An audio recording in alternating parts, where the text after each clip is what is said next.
بس 5 باتیں سمجھتے یہ ایمان کے تقاضے ہیں، یہ ایمان کی ذمہ داری ہیں کہ ایمان لانا، سوتے جاگتے کلمہ پڑھ کے سونا، جب کبھی ایمان کمزور محسوس ہو تو کلمہ پڑھ کے دوبارہ ایمان کی تجدید کرنا، جددوا ایمانکم، اپنے ایمان کی تجدید کرو، حدیث شریف ہے۔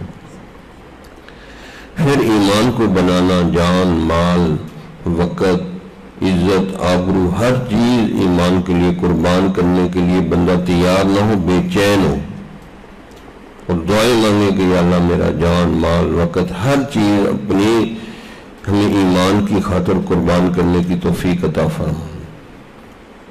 اور پھر آگے دوسرے جو نماز نہیں پڑھتے، دوسری چیزوں میں پھنسے ہوئے، ان کو بچانے کی کوشش کریں۔ تو ایک ایمان لانا، دوسرا ایمان بنانا، تیسرا ایمان پہنچانا کافروں تک، چوتھا ایمان بچانا، اور پانچواں ایمان کی فکر لگانا کہ کلمے پہ موت نصیب ہو جائے۔ کیا لے جائیں گے آپ یہاں سے؟ کس سے مانگے، کہاں جائیں، کس سے کہیں